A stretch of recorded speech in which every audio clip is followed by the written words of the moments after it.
So the first season we were working in an office on the Boondocks, and then the second season we convinced Sony to get this house in this cul-de-sac in the valley. They also had a jacuzzi and a stripper pole, but so but what a combo. We are Fusion High.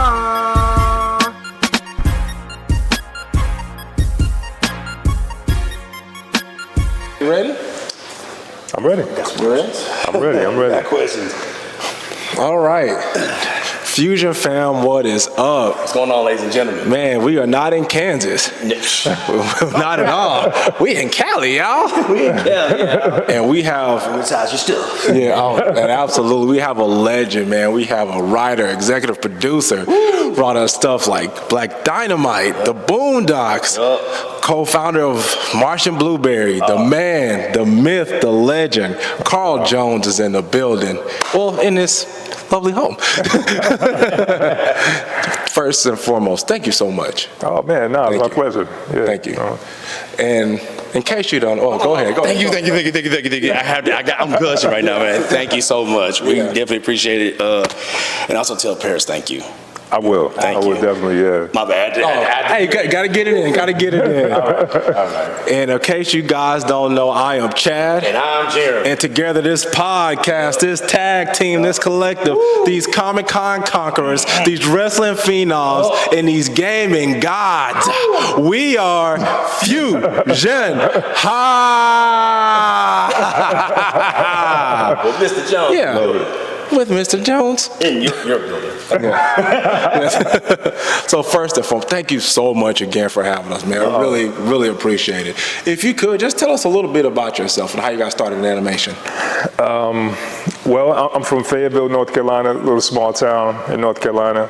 Also the home of J. Cole and Afion Crockett. Okay. I don't know if people know Afion, but well, a lot of people should know Afion. He's a superstar. Master impersonator. Yeah, but I just mean within the blurred community. But me and him actually went to high school together. So, yeah, crazy fun fact. And I'd be honest, he was a big inspiration to me and also the motivation for me actually making the move. Because, there wasn't anybody doing, what we do in that town. And so eventually I ended up, packing up everything and moving from North Carolina. But the very first animation job that I got was actually with Rockefeller. So at the time, this is when Dame Dash and Jay-Z were still cool with each other. But I was developing this cartoon series. This is my first, this is my introduction into animation. So I was developing this cartoon series with another producer friend of mine who I actually worked with later, Brian Ash, and it was basically the Rockefeller rappers as babies in this daycare center that was like a correctional facility. It was called the Playpen, right? Playpen. And so instead of nap time, they had lights out. You know what I'm saying? It's like, it's their chow time instead of lunch or whatever. And it was a cool idea, and I was having fun with it. I was designing the characters and everything, and then Beanie Sigel got arrested for attempted murder. So that killed the cartoon, all puns intended. Keep talking. So from there, I got the bug, man. I was just like, man, I was still desperately wanting to make it in the industry, but I just didn't know how to do it. Right. But I knew I had to go where cartoons were being made if I wanted to actually, make it in cartooning or animation. So I packed up everything, moved out to LA. And the very first day I was in LA, oddly enough, and I was staying with my friend Brian Ash, who was Jewish, and he was like, we don't really do anything on Saturday, so if you want to take the car, you'll drive around, get to learn LA. My first time in LA. So me and my ex-wife at the time, we're driving around LA, and I see a street called Melrose, right?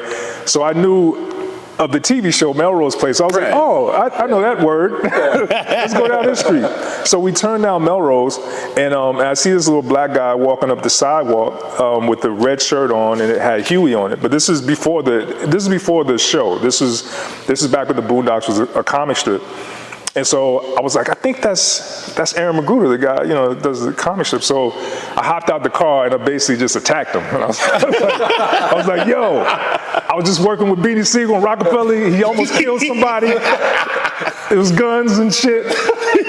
And he stood there and listened to me for some reason, and we exchanged information. Some reason? Yeah, because I was like, this crazy guy just yeah, it's like okay. So anyways, I sent him some of my work, and then we ended up doing a lunch, and it went really well. It lasted like 3 hours. We just kind of hit it off. It was one of those things, man, where I don't know, like I was kind of in his head, you know what I'm saying? And I knew, I understood the comic strip, and I understood the tone and the sensibilities and just the satire and the social commentary, and just the anime aesthetic, which is also something that I love. So anyways, he hired me to work on the strip, like on the spot, right? Oh, wow. Now, I had just got a job before I came out there working at Fry's Electronics, but I didn't want to tell him that because I wanted him to think I was professional, right? So I was literally like in the break room at Fry's Electronics drawing the comic strip, drawing the Boondocks comic strip and sending it to him. And then there was times where like we needed to get together because like, the deadlines were really, really tough, right? So there were times where like we were up against a deadline and I needed to get something done, and we just couldn't really figure out what the week strips were. So one day he was just like, just come by the crib. And I'm like, damn, I'm all the way, and you don't know much about LA, but so he was like in Beverly Hills, and I was in where was Fry's? It was Manhattan Beach. So it was about like an hour and a half drive, something like that, right? Damn. And the crazy thing is, and I didn't have the car at the time, so I had to find a way to quickly get over there. So I finally got close by his house, and then I ran the other part of the way. When I got there, I was sweating and shit, and he was like, bro, what are you doing? I was like, man, I wasn't gonna tell you this shit, but I'm working at Fry's and da-da-da-da. So then that's when he like hired me on full time, and then the show got picked up, right? Yeah. So we were still doing the comic strip at the same time, but I just made the transition from the strip to the show, and then eventually we just stopped doing the strip and just focused on the show.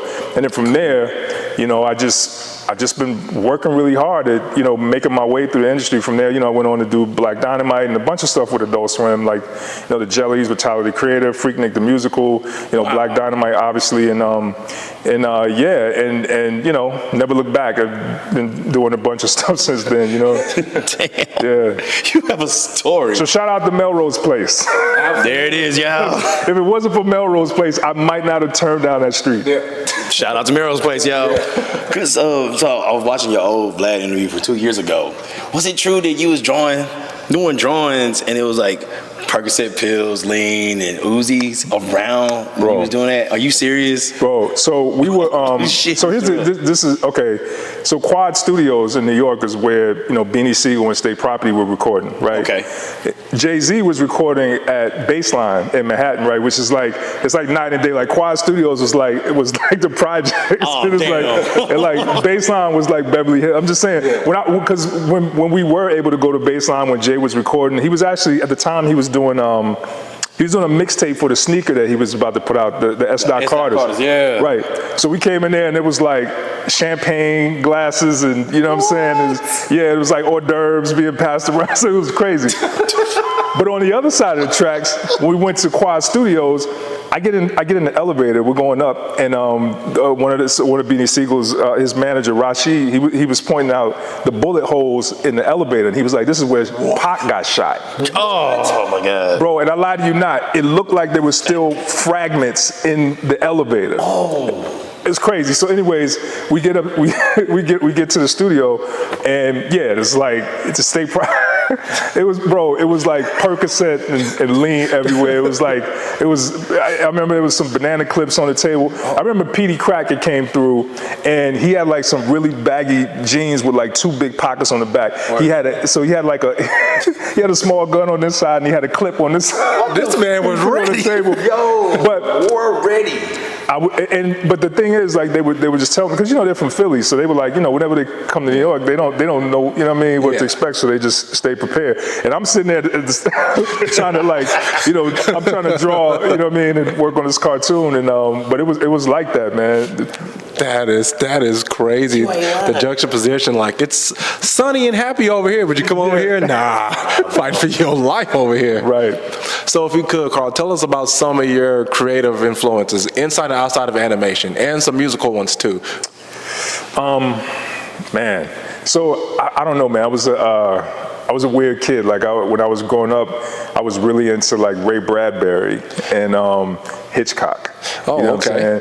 What I'm saying? And I don't even. The funny thing is, I didn't even know that I was necessarily going to like work in TV or film or animation, but at the time I did know I wanted to be a cartoonist, but I was attracted aesthetically to like Hitchcock stuff, and I think it was just like when I look back, I realized that I think just the way that he would direct his films, and like The Twilight Zone was like one of my favorite things to watch, but just the way that he would use shadows and the compositions in the shot. Like when I look back then, I wasn't that aware of it, but when I look back, I realized the things that attracted me to the way that he would tell stories, but also Ray Bradbury. Something Wicked This Way Comes was one of my favorite books and one of my favorite movies. You know what I'm saying?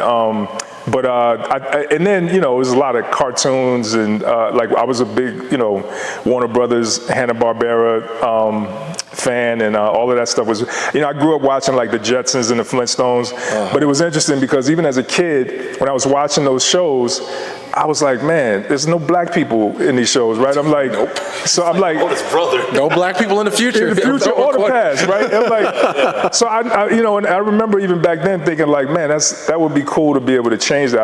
I didn't know that I would have anything to do with it or anything, but I felt like, you know, we definitely need to see more of us. But that was a big inspiration. And then on the anime side, you know, like everybody, Dragon Ball Z, Naruto, you know what I mean? Like, you know, but also like I found myself gravitating to like even the Hanna-Barbera stuff that was more anime influenced, like the Herculoids. You know what I'm saying? Or, a lot of people don't know. Even Scooby-Doo. You know, the main character designer for Scooby-Doo was actually a Japanese anime artist. Wow, did not know that. Yeah. So, but those are more the stuff that I think attracted to and inspired by. But then on the comedy side, I was big into Richard Pryor, big into Eddie Murphy. You know what I'm saying? Got some questions about that. Keep going. Yeah, so I had a thing, man. So back then, you know, we had the Walkman. So I would go to sleep, you know, with I had all the Eddie Murphy because, you know, back then, like I wasn't really able to watch a lot of stuff. So I had like Eddie Murphy's tapes and Richard Pryor's tapes, and even I had some Red Fox stuff too. But I would play it and have it on repeat. So I would go to sleep, like programming my mind, listening, because you know back then it would like when it gets to the end it would flip over and you know and play the other side. So I was just going to sleep listening to Eddie Murphy every single night, and I would go to school saying the most outlandish shit ever. I was like, became kind of, you know, like a class clown, and but that, you know, especially for comedic timing, like I began to really sonically tune into a lot of stuff that Eddie Murphy was doing with his stand-up. His timing was just really impeccable. You know what I'm saying? And he learned a lot of that from Richard Pryor. So that I think played a part. You know, when I started writing, you know, finding like rhythms within the script, but also with records. You know, when I'm directing or even when I'm performing myself, I think there's heavy influence from that side. You know. Damn. He also has the music side of the game, man. Musically, like, what are your influences with that? Oh man. When it comes down to your animation. So a lot of your stuff is heavily, the music heavily influences it. Yeah. I mean, I don't know. I grew up liking a lot more of the melodic stuff. You know what I'm saying? Like the Jay Dilla. You know, I grew up, you know, loving like Tribe Called Quest, De La Soul, Jungle Brothers. You know what I'm saying? KRS-One, Mos Def. You know what I mean? Gangstar. You know, these are some of my favorites growing up. And I think, like even when you, I think when you watch the Boondocks, like because we work with, you know, producers like Big Tank Thornton, and we even work with Ninth Wonder, right? Yeah. Okay. You know, and if you listen to any Little Brother stuff, you know, Ninth Wonder, he's got the melodies are just crazy. Yeah. You know, so a lot of like even when you watch the Boondocks, you notice like the interstitial music. Even when like Huey's just walking through the house, it's like this really melodic, dope sound. And so I think a lot of that comes from me and Aaron and you know the crew as a whole on the Boondocks. I think we were all kind of tapped into the same type of hip hop and vibe, you know what I'm saying? Which influenced also the point of view, I think, because, you know, those are artists that contextualize, you know, what it meant to be black during that time, and I think we try to do the same thing with the show, you know? Dang, that's cool. So, we were talking about this earlier. So last year you were supposed to go to DreamCon. Yeah. I ain't gonna lie, here to gas you up too, but like to hear your praises. So first of all, your representative Chris Miles represented you perfectly. Both both at Chase Conley's press conference and at the anime panel that they had. Yeah. But Chase Conley, which hey guy, put this down here. I'm about to play that clip, you know, on this thing. But anyway, he said if you was there, he'll just sing your praises to you uncomfortable. Oh, man. But originally, you and Carl Jones were supposed to be here together. Were y'all presenting a project? Did y'all have something that y'all were workshopping? No, I think that tomorrow we were supposed to do like an animation panel together, which was ill because I saw last year that he was here, and I was like, wait, these guys got a con? So I was a little butthurt because I found out late, you know, and so I was like, oh, I got to be a part of this, and I didn't know if he was going to be here or not, so we weren't debuting anything, but it's always a great opportunity because he changed the trajectory of my career, Whereas I was working in comics, I wanted to try to like diversify kind of the stuff that I was doing, and he found my work and instantly was like, yo, I believe in your talent, I want you to come design this show, which ended up being Black Dynamite, you know. And I was a fan of the movie, and also what a dope project to start on. I got spoiled because I felt like, yo, if this is what animation is, this is fire. But I didn't realize that at the time, and things are changing now, which is great, which I talked about that generational thing, like the next wave of creatives that are coming in that look like us. You could have dropped every black person. If you dropped a bomb in that building, you would have killed every black person in animation. Because they formed like Voltron to make this show. And you know, now you can see the results in that, right?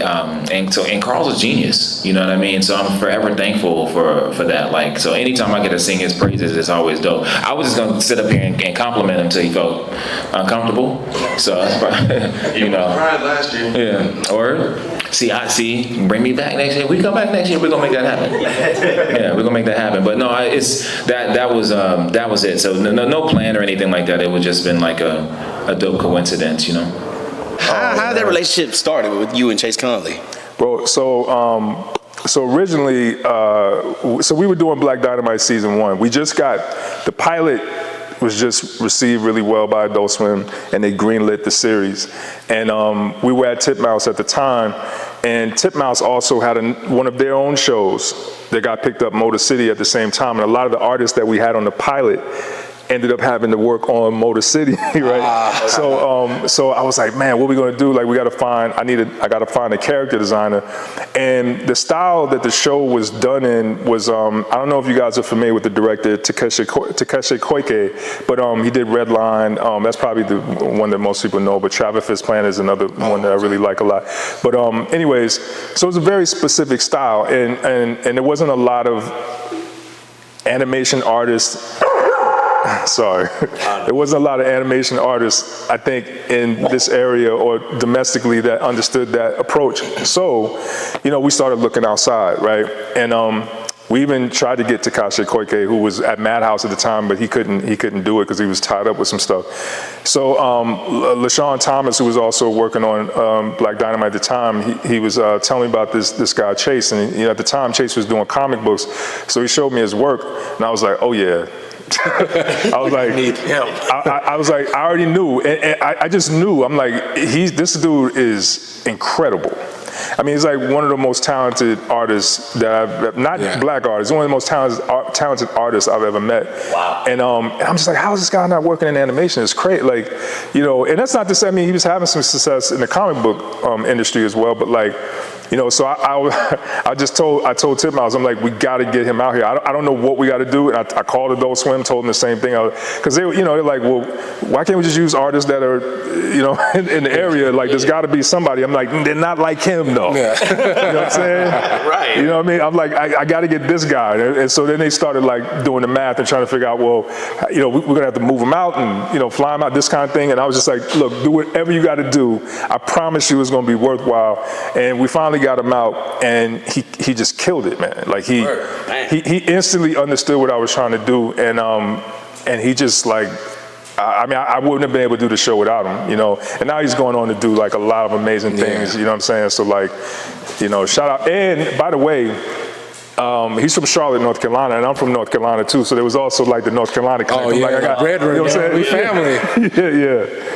Yeah. Okay, so you kind of talked to us about how you got started with the Boondocks. Can you tell us about what it was like getting to that first episode and getting it put out there? Man, it was rough because we had to find the talent. Again, you know, there wasn't a lot of anime shows, especially done in America at this time. So we had to find the right artist that understood the culture, but also understood the anime way of telling stories. Wait, I'm sorry, hold on. You keep saying anime, so I want you all to know that Boondocks is an anime. Just had to put that out there, because everyone, I'm sure you've heard it, we all consider it an anime. So I'm happy that hearing you say that, I'm like, thank you. Well, from the man himself. Yeah, I mean, but the funny thing about that whole conversation is, I mean, you know, it is whatever people want to say, because I don't think the anime community fully embraced us then, and they still don't, but that's okay. But I will say this.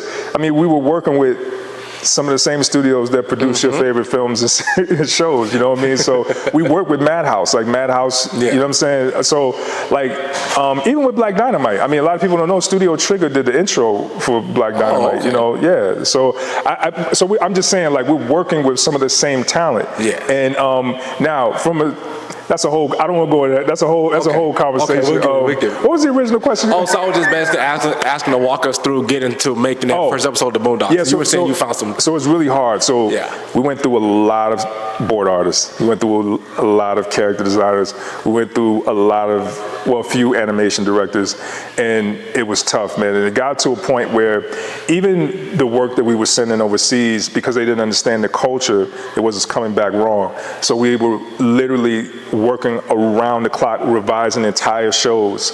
And the show, you have to understand, the Boondocks, I always tell people we were doing 22-minute movies because the amount of scenes that we had in the show is just insane. It's really unproducible. Like, we shouldn't have been doing it, actually. You know, because I think, let's say Family Guy, and I don't know this for a fact, but I would imagine that they might have about maybe 150 scenes, right? The Boondocks would have anywhere between 450 to about 600 scenes. You know what I'm saying? So just and then we had, you know, crowd shots and lots of characters, and the characters that, you know, Huey and Riley change clothes, and you don't do that in you know, most traditional cartoons. So anyways, the show was really hard to make, and it was hard to find the right people to do it. So getting that first season off the ground it was a lot of late nights, man. We lived in that office, and it was tough. He's like reliving it. Like, it was tough. Well, also, like, you know, Aaron was like really meticulous about, you know, lots of things. You know, like, I remember if you look at the backgrounds, we had these gorgeous painted backgrounds on the Boondocks. Like Huey had a tree where the white shadow would show up, right, a lot of times. And I remember when we were trying to find the right tree, like, you know, we went through tons and tons of photos. Aaron and I even drove around looking at trees and looking at clouds, taking pictures of clouds and stuff like that for reference, because we wanted it to have like a, you know, like a certain feel and a look. But when the background when the background painters were painting the tree, I remember one time he noticed that they were using a cloning tool, because, you know, again, lots of scenes, lots of backgrounds, so they're taking shortcuts and using like cloning tools in Photoshop. But if he saw like a leaf that looked like another leaf, he was like, "This is all wrong. What? It must be done over." You would do? Yeah. Damn. But I'm the guy that got to deliver the message though. So, hey guys, you know, I know you got 3,000 other backgrounds to do, but you got to paint this tree over. Oh my God. And I don't want to see a leaf that looks like another leaf. No, two leaves will look alike. Yeah, it was a problem. You know, it's like Huey's shoes are tied weird. Like, it's, you know, lace wrong. It's like that kind of thing. But the genius behind it was, I mean, I credit this to Aaron, and this is the way that I was kind of groomed to produce a show, is that attention, that level of attention to detail is why the show is so, I think it resonates with people in such a unique way, because, you know, it's the care that you put into it. Like, people may not understand exactly what they love about it and why they like it, but on a subconscious level, I think it affects the way that you view it and the way that you feel about it, you know? Oh, man. Speaking on the Boondocks, so on November 4, 2025, you made a post on Instagram, look it up, kids, that one of the inspirations of the Boondocks is one of my favorite freaking animes, which is Samurai Champloo, which is basically Chad and Jeremy. I'm Mugen, he's Gene. Oh, wow. Wow. Can you elaborate more about, like, how was that one of the inspirations or influences to make the Boondocks? Well, it was one of the first animes where we saw, like, that incorporated hip hop, right? That was one thing that kind of caught our attention, you know. But it was just dope, man. I mean, the intro was crazy. I mean, and if you look at the Boondocks intro, you'll definitely see inspiration from Samurai Champloo, and you'll see Cowboy Bebop. You know, those were the two that we were looking at a lot. You know, I mean, we were studying it very, very closely, and from a character design standpoint, definitely Samurai Champloo. Like, if you go back and look at, like, if you find any old model sheets and you compare them to, like, some of the Samurai Champloo stuff, you'll see there's definitely some similarities. And Fooly Cooley was another one. You know what I'm saying? Fooly Cooley, anime about nothing. I love it. Fooly Cooley is another one. So if you look at, like, I wouldn't say it's directed in the same way, but definitely a lot of the compositions and shot selections and stuff, I think you'll see some similarities, you know. Damn, okay. That's dope. Yeah, I can kind of see the intro too. Yeah. I see what you're talking about. I feel you. Okay, so there are a lot of characters on the Boondocks. Are there any characters that you personally relate to? That I personally relate to? I don't know, I personally relate to a lot of them in some way or another, and I think, you know, I mean, I guess we all got a little thugnificent in us. You know, but I mean, like, except for the booty warrior. I can't say I can't say I have some booty warrior in me, and that's weird. That's weird. But and I played the booty warrior, but, like, you know. Fleece jumps. That guy scares me, bro. Yeah. I heard the story on Vlad. Yeah. Holy shit. That's all I gotta say. Yeah. That's all I need to hear, man. He scares me, but I don't know. It's good. I think Riley and Huey definitely. I don't know, because I think there's a part of me that is also a lot like Huey in that, you know, when I was like 17 years old, man, I started reading books like Behold the Pale Horse and What They Never Taught You in History Class, The Browder File. You know, these books were like, you know, basically like teaching me about how this whole system has been designed to basically exploit black people and to destroy us through genocide. Like, I was like learning about this, you know what I mean? So, like, at an early age, I was on some like fight the power type shit. And then on the Riley side, you know, I also came from a neighborhood and I grew up during the crack epidemic, so there's a lot of wild shit going on in my neighborhood. And so, you know, I kind of had a little bit of one foot here and one foot there. Yeah. You know, so definitely Riley and Huey for sure. Okay. So we're gonna stick with Boondocks still? Yeah, let's go. Let's keep going. Let's keep going. Boondocks, man. Boondocks, man. Like, just with the Boondocks.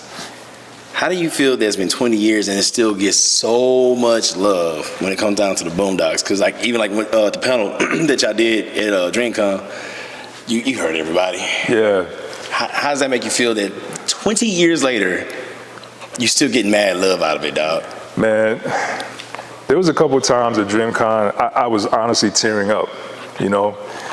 I don't know, man. It's because it's not just people, it's not just fans, right? Like, you know, I'm talking to people and I'm seeing how much the show means to their life and how much it meant to them when it first came out.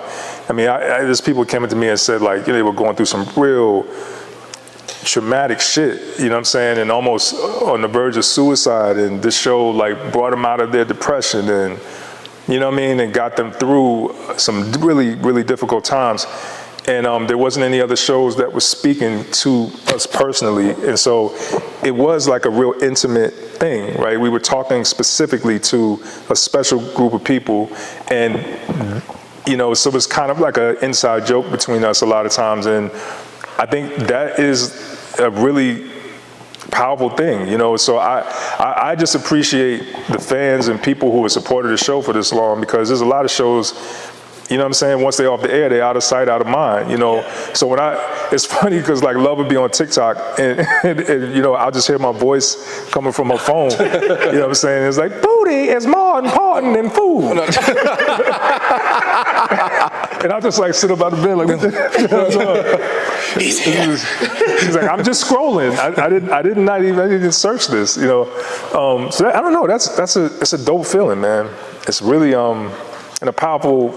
It's a great responsibility too, because I feel like, I don't know, like we should work towards continuing that legacy, and that's what we're trying to do, Okay. Word.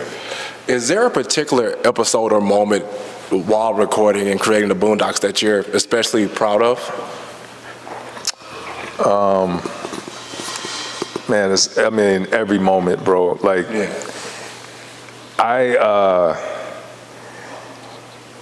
I think because we work with first of all, let me start here.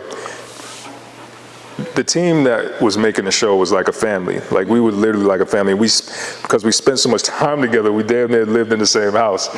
And it was really like that. And so we went out and eat together, because a lot of times we were working. Even when we go out to eat, we were working when we got back. Sometimes Aaron might want to crash, go to sleep, and wake up at 2 a.m. and is ready to work again. So we just had to be there, man. And so I think those moments more than anything were really important to me now, because it's like anything. Like, it was a struggle, but those hardships or those struggles to create something, I think, is what brings people together closer, and it makes those moments more meaningful. You know what I mean? So, and that's not even to mention, the amazing actors that we work with, from John Witherspoon to Regina King, Cedric Yarbrough, Gary Anthony Williams. And then the list goes on, man. The cameos we had in the show, from Quincy Jones to, like, Mark Hamill, bro. Mark Hamill came in. First of all, we had him play a weed dealer. Right, so like it's like Luke Skywalker is playing a weed dealer. That's special in itself. Right, this is. I think I'm like, man, you won. I'm like, is this shit really happening? Right? And to top it off, he comes in and he's like, okay. So his name is Luke. So I can't remember the guy's name, but he was like, so who is he before he started selling drugs? Where is he from? How was he as a kid? I want to know, what school did he go to? Where's his family dynamic? He wanted, like, he was really trying to get into the mind of this drug dealer. Damn. And I was just sitting here like, this shit is not really happening. I grew up watching you fighting stormtroopers, and you're asking me to explain the mentality of this drug dealer that you're about to play on the Boondocks. Yeah, right. You know what I'm saying? So like, I look at moments like that, and it's unreal, bro. It's all unreal. Man, and the fact that like Adam West was R. Kelly's freaking lawyer, dude. Batman was R. Kelly's lawyer. The Cape Crusader helping us high five is crazy. I'm sorry, Yo, I'm crashing out right now. My bad. No, it's really insane when you think about it, man. It's really insane. Man, this is a legendary show, man. Oh my God. And there's so many moments, man. I remember, this is another funny moment. I remember, I got so many, bro. But Ghostface came in to record one day. Oh yeah, he played himself as a ghost, but not a ghost. It's weird. He played ghost. And he had like 20 Armenian dudes with him. Huh? And they all had white tees on, and they were short for some reason. It was the weirdest thing. It was like he came in with like a crew of short Armenian dudes with long white tees on in New York baseball games. It was the craziest thing. So so he comes in and he's like, all right, yeah, so tell me about this character, whatever. So, we tell him, and then we had some animation. So I was like, well, let's just play the animation. So he's like, cool. He puts his Timbs up on the table, and he's watching it, right? I lie to you not, 2 minutes in, this nigga falls asleep. What? Because we wanted to show him the whole episode. So he didn't even see his part, right? Oh. And so as soon as the episode ended, he was like, word, let's go, son. Oh my God. Let's get it. And it worked like that? And so he goes in the booth, right? Yeah. And he starts reading the lines, and he's like, if y'all remember the last season, and we're like, no, Ghost, like, do that Ghostface shit like you do, like with the Wu-Tang skits. And he was like, all right, if y'all remember the last season, I'm like, oh God, this is that. Like, I'm like, Ghost, please, man. Like, we try to, you know what I'm saying? We want Ghostface Killer. Yeah. But eventually, he got there, and he delivered, man. That shit was dope. And I'm honored. I'm just like, man, it's Ghostface, right? You know what I'm saying? And the last thing I would mention is doing a song with Snoop, Busta. Oh, F Granddad. Yeah. Like that man, that was crazy. I mean, I wasn't in the booth with them because we recorded it separately, but yeah, that was kind of crazy. But you can say you did it though. You made a song with like hip hop royalty. I know, man. I know. Because this is going to be my last Boondocks, but it goes to another thing. The writing room of the Boondocks / Black Dynamite, you have to tell us something about that. Like, how did your everyday go with those men and women that you work with in the writing room? Yeah. Let me see what I can say. You tell us. Well, the reason why is because, so the first season we were working in an office on the Boondocks, and then the second season we convinced Sony to get this house in this cul-de-sac in the valley. They also had a jacuzzi and a stripper pole, but so what a combo. No, but this is a podcast. Yeah, there's a slippery while wet joke in there somewhere. We'll put it in later. But the reason why that was is because, you know, being in the office felt like work. You know what I'm saying? And so we wanted it to feel comfortable. We wanted it. You need to check the. No, it's good. Okay, It's good. That was a backup. Yeah. Now we wanted an environment that felt comfortable, like we were just hanging out. You know what I'm saying? So we were hanging out and working at the same time, basically. But I think that's also why this show, or part of the reason why the show was what it was, because it didn't feel like work. We were just trying to make each other laugh and have fun, and you know what I'm saying? And it was hard because you still got deadlines and budgets also, you know, so you can't just like be hanging out forever and turn in some shit when you want to. It was, you know, those schedules and the deadlines on doing a TV show are relentless and crazy. But it was fun though. It was fun. There was, you know, we had video games. There was a lot of killing zombies, and it was plenty of weed smoke in the air. And it was interesting. Word. You know what I'm saying? Black Dynamite was a little more tame because we actually worked in an office. Oh, okay. Yeah, we were at Cartoon Network. Well, we were at Titmouse the first season, and then the second season we were at Cartoon Network. So, you know, you can't put a stripper pole in Cartoon Network. I don't think they'll let you do that right around the corner from Steven Universe. I got one last Boondock question, and it may be a simple question.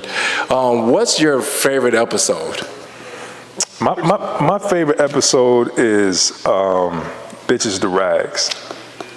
Seeing Thugnificent in a situation where like all the stuff that he rapped about, selling drugs and, you know what I mean, and being like, seeing him having to actually like live that out I thought was really funny, and it also like humanized the rapper, you know what I'm saying? Because, you know, sometimes you can lean into the stereotypes. It's easy to do that, but who is he as a person, as a human being? So like that was pretty cool to me. I thought that was a dope episode. And then, you know, seeing him burn up crack and still try to go out and sell it was hilarious. Man, let me get that. And remember the crackhead was like, I like to return my crack. Oh yeah, it's burnt and all singed around the edges. That's crazy, man. Yo, so now let's get to Black Dynamite. This is one of my big reasons to come see you, because I remember when we was talking at DreamCon, you like, nobody talks about Black Dynamite. I'm like, I'm gonna say, nigga, what? You know? Why not, dude? The jokes on that show is fucking phenomenal. Oh, man, thank you. The animation is phenomenal. Thank you. This is the one question I gotta ask you. If any batteries die before this, I'm gonna be pissed. Dude, how did y'all get all the actors to do the voice acting of Black Dynamite? That was from the movie to there. When I first seen the show, I was like, oh shit! Yeah. John White, Ken Whitley, what's his name? Tommy Davidson. You know, all them. How did y'all get them individuals?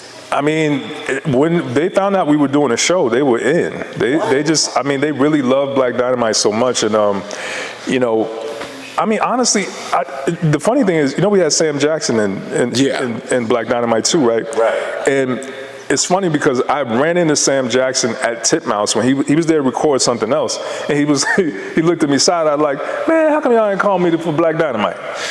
And I was like, I didn't know we could. And I don't have your phone number. You know what I'm saying? And so he was like, call my people. So I was like, okay, shit. Yeah, immediately we writing him in an episode, you know. So we wrote him into Black Jaws, and he came through. Yeah. And it was funny too, because he came in to record, and he was like, he's like, all right, so tell me, you know, what you want for this character, right? And so I was, you know, and you got to be careful because you don't want to imitate Sam, right? So I can do this with other actors where I can kind of give them my version of what I think the character is, but you don't do that with Sam Jackson. I did that one time on accident. On a sketch show. And because I was trying to feed him his line, and I said, but I think you should say a little bit more like, nah, motherfucker. And he went like this. He said, you probably shouldn't do that again. I said, you're right. Oh my God. You're right. Bro, I wanted to just like curl up and just I wanted to get away.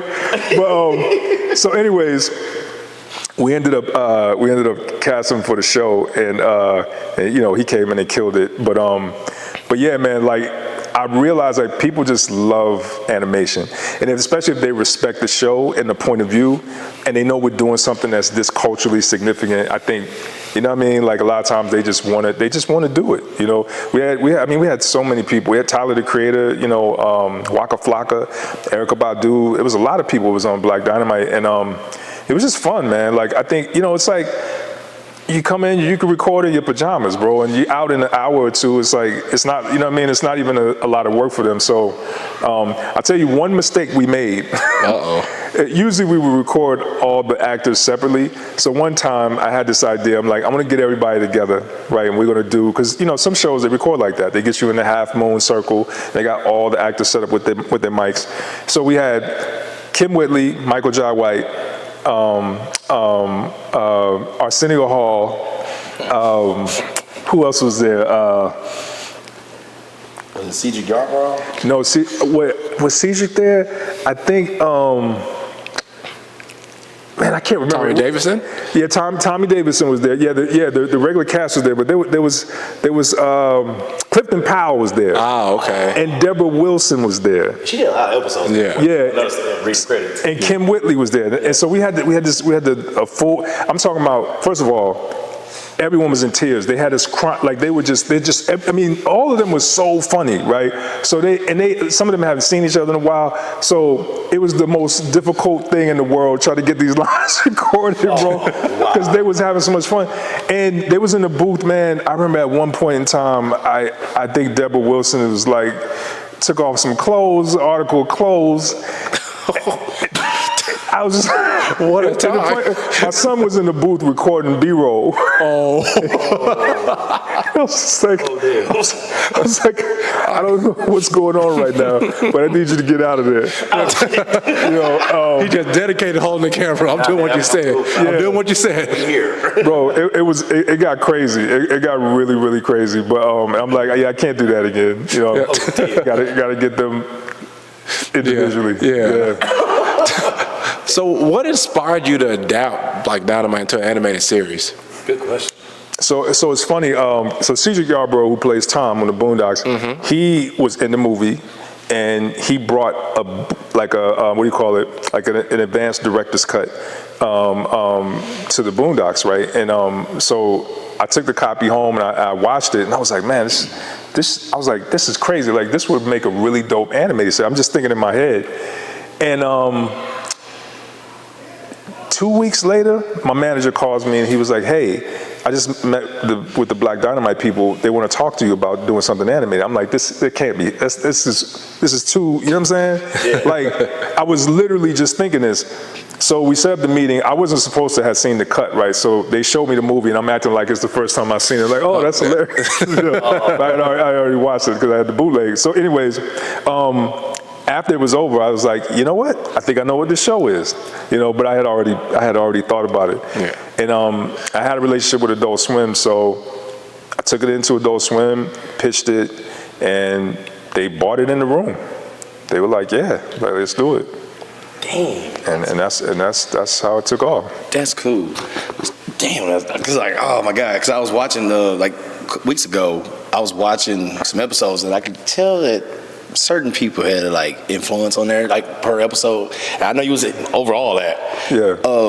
Besides Michael Jai White being a producer on there too, who else had like some input actor wise? Like I mean, my favorite episode was the Richard Pryor episode. Yeah. Eddie Griffin have a lot of input on that, on like how to be Richard Pryor and certain things that he said, or that it was like here's your lines and he just killed it. Well, when we on Boondocks and Black Dynamite, we give the actors a lot of room to play. Okay. You know what I'm saying? So there's a script, but it's like, you know, like the people we hire bring something unique to the table. You know what I'm saying? And so we allow them to do what they do.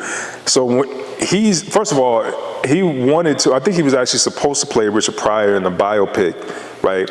So, and it didn't happen for whatever reason.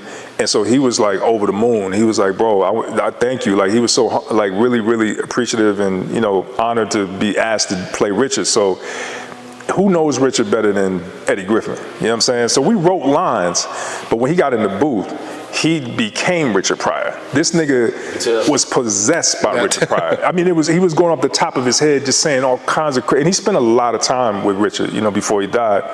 So it kind of happened like that. On the other side of things, we had Paul Mooney in the episode originally, but Paul Mooney didn't do a good Paul Mooney. It was the weirdest thing. What? It was the weirdest thing, bro. and it really hurt because I'm such a huge fan of Paul Mooney, and we got him in the booth. I'll tell you a funny story. So he's in the booth, right? We give him the script, and so there's a part in the story where Richard Pryor goes missing, right? And some people basically go looking for Richard, and they go to Paul Mooney's house. Well, well, Black Dynamite and the crew go looking for Richard, so Paul's reading the script and he goes, "Oh no, that's not how it happened. No, they came looking for Richard, but this is not how it happened. When they came into my house, my dog attacked them. That's the first thing that happened." And I'm just like, wait, whoa, oh, this really happened. He's like, yeah, he's like, oh yes. No, they used to come looking for Richard all the time. He was always high. So he was, I was like, okay. I was like, well, look, Paul, I mean. I said, you know, you don't have to stick to the script. I mean, you know what I mean? Like, do it how you want to do it. And he was like, oh, I'm not going to stick to the script. I'm going to say what's funny. And I was like, okay, all right, cool. Excuse me.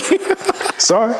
My bad, big dog. So, bro, he started doing the lines, but it was just kind of all over the place. You know what I'm saying? And not only was it not following the story, but his performance was, I think we just caught him on a bad day because he was just like, we all know you have a Richard Pryor problem. What do you want me to do? And I'm like, Paul, you sound like you don't want to be here. Yeah. That's how you're ready to. You know what I'm saying? So, anyways, I ended up playing playing Paul Mooney because we couldn't use any of the stuff that he gave, which was really unfortunate, man, because I was excited about that. Yeah. You know? So, you've had a lot of, when I say cameos in the show, as far as Richard Pryor, OJ, even Mr. Rogers. Oh, hell yeah. Has anyone like family or anybody ever reached out to you guys in a positive way? Like, man, this is hilarious how you guys captured them, or maybe like in a negative way, like, why are you guys doing that? Not in a negative way. Not in a negative way. You mean just for Black Dynamite or for? Oh, for Black Dynamite, or yeah. No, we didn't really. I don't know. We never really got any backlash, man. Oh, that's a great thing. Yeah, the one I thought we were going to get some backlash from was the Bob Marley episode. Oh, yeah. I was a little concerned about it because originally we tried to get Ziggy, and he didn't want to do the role, but he didn't have anything against the show, but he just didn't want to do the role. But then afterwards, I was thinking, man, the Marley family might be mad at us. But we're actually talking to them now about doing some stuff. So I guess great. Things are cool. Hell yeah. That's great. Whose idea to write a lot of Eddie Murphy jokes in these episodes, like the Goonie Goo Goo one, the Dexter St. Croix when the horrors went on vacation, the fact you got Aries Spears to play him, on the spaceship, like who? That's crazy that you even. You do. I could tell. I could tell. Yeah, whose idea to write them jokes in there? And I could tell y'all love comedy clearly. It's me, bro, because I love Eddie Murphy so much, bro. I told you when I was growing up as a kid, I was studying, literally listening to his albums over and over and over again every single day. It was like I was just obsessed, you know what I'm saying? So, it's kind of in my DNA now. It's it's just kind of I don't know, because not even just those lines, but like I said, comedically, the timing and stuff, the performances, I don't know, I pulled so much inspiration from Eddie, man. And when we worked with Charlie, I was like, I couldn't even believe, but again, not again, but Charlie is his own, was his own force of nature as a comedian and as an actor. And we actually, what's funny, I started developing this show with Charlie called Meet the Murphys. And it was basically about him growing up, But Eddie was a part of his childhood, so I don't know if Eddie was going to necessarily be in it, but I used to get on the phone with Charlie. And he used to tell me just some crazy stories, and I was recording all of these stories that he was telling me on the phone, so we could put it in the show. And I cannot find those recordings, man. Oh no! And he has some of the funniest stuff, man. I remember one time he told me this one story. He said, me and my brother, we used to play this game. It's called Fat Tasha. And I was like, what is that? He was like, nah, see, we used to have the girls, we used to make the girls jump up and down on our laps, right? And the girl said, what's the name of this? And the girl's name was Tasha. I couldn't think of nothing else, so I said, Fat Tasha. She was fat, and her name was Tasha. So then we just tell the girls in the neighborhood, let's play Fat Tasha. I was just like, yo, that's wow, man, he was a wild boy back in the day. Yeah. Oh man, that is amazing. I love Charlie Murphy, man. Love Charlie Murphy to death. That is amazing, man. You have been a part of two great shows in the Boondocks and Black Dynamite. How does it feel to know that you've created two legendary shows that, in my opinion, and I'm sure you can attest to this, are going to be here to stay? Oh yeah. I'm just grateful to be a part of it. You know what I'm saying? I was grateful to be a part of the Boondocks then, and I'm grateful that I had something to do with it now, because, I don't know, man, for me, being in this industry is it's not about money, you know what I'm saying? It really is about doing something that pushes the culture forward, and, we want to create more opportunities and more lanes for our people, man, and I think that's always been my thing, So, the fact that we were able to at least open some doors and create, a market, where there wasn't one, I think I don't know. I'm definitely really proud of it, and I'm always excited when I look back at the things that we've accomplished, but there's also a lot more that we want to do. So we still on the grind. You know what I'm saying? There's a lot of things coming up, and we got so many things in the works, bro. Hopefully, we'll be able to even kick open some more doors. Yeah. Because I'm glad you said that. Martian Blueberry, it's your company that you and your wife founded. What is Martian Blueberry? So the name Martian Blueberry, it actually means strange fruit. It's like another way of saying strange fruit. I thought strange fruit was a little too on the nose. Yeah, like the Billie Holiday song, which was referring to slaves that were hanging from trees. Wow. And so not to bring the room down, but no. It's the origin. Yeah, but it was important to me that we're reminded of what our ancestors went through to even get us to a place where we could tell these stories, right? So I wanted to name the company something that had a real significance to it. You know what I mean? So yeah, now the whole goal of Martian Blueberry is basically to build an underground railroad for our people. You know, so we have a independent model where we're financing film, TV shows, with multiple verticals like video games, fashion, collectibles, and basically, you know, creating our own distribution platform as well, so that we can be fully independent of the system. You know, that's not to say that, I mean, we still are working. I still have like TV shows and movies that I'm going the more traditional route with. But at the same time, we're building this underground railroad that can work as a more independent model for people who don't always even have the opportunity to necessarily get a deal at a Netflix or, you know what I'm saying, a Hulu or Amazon. You know, we're developing our own IP internally, financing it ourselves and distributing it ourselves. And we have a couple of projects in the works right now, and we have a bunch of stuff in development and a lot of things on the horizon, you know, for Martian Blueberry. Damn. Yeah, that's like at DreamCon, you guys announced that you're helping Meg Thee Stallion create an anime. Yeah. So we have a series at Amazon, called Hotties that we're in development with right now. Yeah, and Meg is amazing, man. Yeah. I mean, she's a huge anime head. Yeah. Really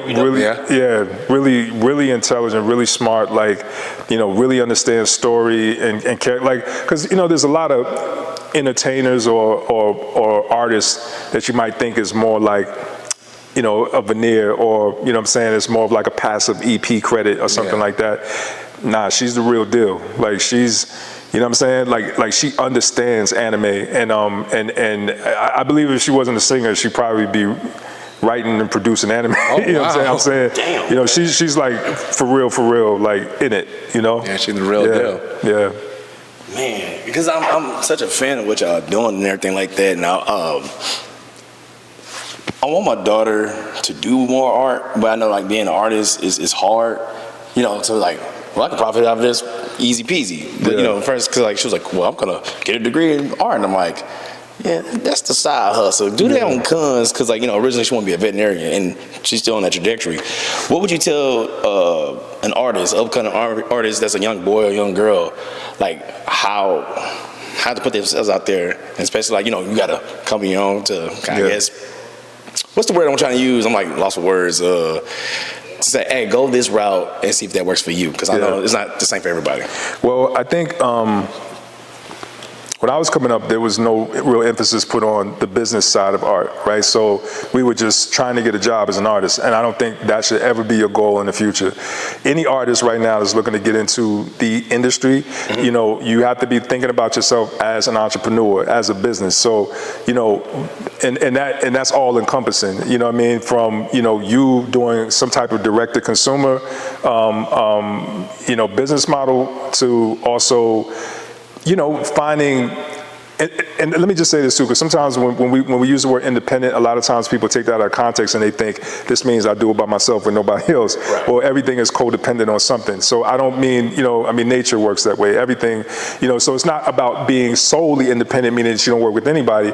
It's about collaborating with strategic partners and people who have the same values and actually, you know, bring something that, and can be additive to what you're building, right? And vice versa. You want to, you know, offer those same things to other artists or up and coming producers, writers, creatives, so that we can do something that actually, you know, sets us apart from the traditional model of selling your product or your IP to a network or a studio or a corporation.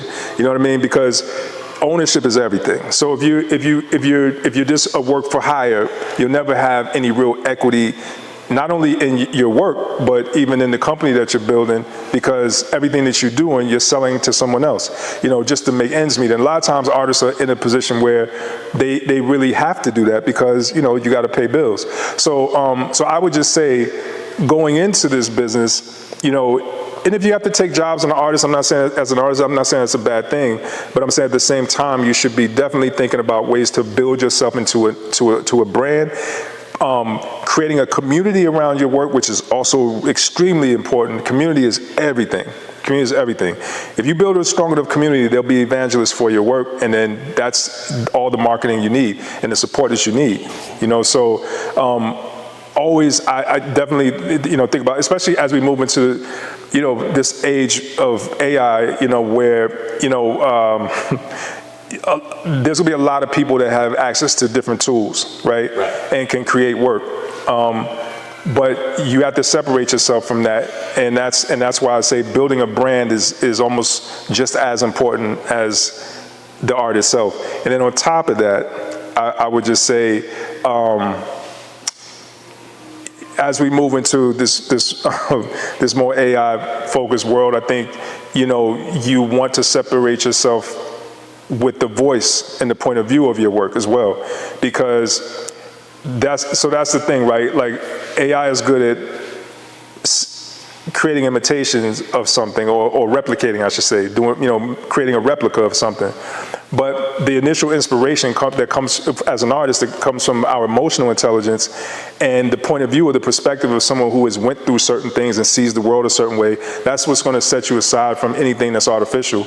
And I think that's at a certain point, that's the only thing we're going to have really to set us aside from, you know, a lot of the stuff that's going to be out there. Is like, you know, so you're not just buying a painting because of how well it's painted. You're buying a painting because it's an expression from the artist. It's a piece of the artist's story and who they are as a person. So you're getting a piece of them. It's not just so I'm saying there's a virtual value attached to the artwork itself. You know what I mean? That has a lot to do with the person who did it. And that's why I say, as an artist, finding your voice, finding your point of view, and doing something that actually is authentic and organic to who you are is how you're going to set yourself apart from everything else. Man, God damn. That was beautiful. I got to Clap it up, man. Clap it up. I just got one last question. I know you have a lot of things you have to do. What is one thing that you wish people, when they interviewed you, what was one thing that you wish that they asked you about? Like, what's one thing that you want to talk about that they don't particularly ask about? I'm always focused on the next generation coming up. And so sometimes I get questions about, like, what advice you have for an artist. But we don't really talk about what you have to be prepared for emotionally to work in this business. And I think, especially in today's world where, you know, mental health is, you know, at an all-time low, especially for a lot of young people, for many different reasons that we could get into another time. But this industry is not a game. You know what I mean? There's so many politics, and there's a lot of, you know, anytime when you have corporate interests, right, someone's compromising their integrity, you know what I'm saying? And when there's a lot of money on the table and there's a lot of money at stake, then you have a lot of desperation. Living in LA, working in Hollywood, you know, the cost of living is really high, you know what I'm saying? And so it creates a sense of desperation that I think pushes people to a place where they do things that, you know what I mean, might compromise their own integrity. And you got to be willing to deal with people lying, cheating, and stealing, because this is what happens. Yeah. And I think not enough young people go into this, because we all come into this business bushy-eyed, and, you know, we're all like really excited. I did a workshop with the HBCU, right? And we had like a bunch of students from all various different HBCUs, and I was looking at their faces on the Zoom, because we did it virtually. I was looking at their faces on the Zoom, and I remembered that doe-eyed look. You know what I'm saying? Like, they just look so excited and happy to be, like, you know, about to explore a career in this business, and I just wanted, and they were so excited about their work, their writings, their drawings, their art, their ideas, and I wanted them to keep that spark in their eye, because I seen that go away. I seen it go away in myself. Wow. You know, to a point where I was questioning, like, do I really want to do this? Like, you know, do I want to keep, you know what I'm saying? Because you'll get pushed to a place where I think a lot of us are never prepared to or even know how to deal with. So what I would say, I wish we would spend more time talking about that part of it because, you know, in some ways I think about it as like having tough skin, but it's more than that, right? Like you can have tough skin, but that sometimes you internalize those things and eventually it comes out anyway. I think there's just a whole emotional and mental component that needs nourishing at the same time that you're nourishing your craft and your skills. Like, you know, so that, you know, I look at it like this, like, if you're off balance when you come into this industry, the higher you go up, the further you have to fall. So you should get your balance before you get up here. Because if you don't learn how to balance yourself on the ground, when you get high up on a ladder, it's gonna hurt a lot worse. You know what I'm saying? That's just one way to look at it. This is actually a dope question. I had a coworker that, remember I told you earlier, shout out to Brady, by the way. Shout out to Brady. He wanted me to ask you, if given a chance, would you do work again with Aaron McGruder? Yeah, I mean, you know, the crazy thing is, man, I don't even have any hard feelings towards Aaron at all. Like, I miss working with Aaron, and I think we, not just because we did something dope, because we were friends, you know what I'm saying? Like, you know, and he gave me my first opportunity, man. Like, I'm always grateful and thankful for him even, you know, giving me an opportunity. So there would never be a moment like if he called and was like, yo, I want to do this again, or let's get the band back together, and you know what I'm saying? Like, I in a heartbeat, you know what I'm saying? I can't speak for him, and I haven't spoken to him, you know what I'm saying, since the third season. So unfortunately, you know, things got crazy between us, but I mean, yeah, man. I mean, I've never been asked that question, but, you know, thinking about it now, like, I can't think of any reason why I wouldn't, you know? But yeah. Okay. All right, Carl, thank you so much for doing this with us, man. This is like a dream. This is a dream, man. This is a dream. Like, I always want to pinch myself to make sure it's real, man. So thank you so much for doing this with us. Man, if you could, just let everyone know where they can find you. Let them know your socials, things like that. Yeah, any upcoming projects you have, Yeah, I mean, we don't have much that we could talk about right now. That's the thing. Of course, but definitely follow me at I am Carl Jones. Follow us at We Are Martian B on Instagram. And yeah, well, stay tuned. If you follow We Are Martian B, you'll see a lot of the newest stuff that we're developing, because we got quite a few things in the works. You know, I'll say that I could say this. We are doing some stuff with LaMelo Ball, some really exciting stuff with LaMelo Ball. Nice. We're having some really, really cool conversations with Chris Brown. Yeah, I saw that. I saw y'all on Instagram, man. Yeah, and we are also. I'm trying to think of how much I want to say. We're talking to Extension's estate about some cool stuff, and yeah, we got some cool things in the works. Nice, man. Hell yeah, I see the smile on your face. Like, Triple X, Chris Brown, man. Yeah. Oh my God, man. Yeah. Thank you. Yeah. I can't wait, man. I'm gonna be tuned in for sure. Awesome.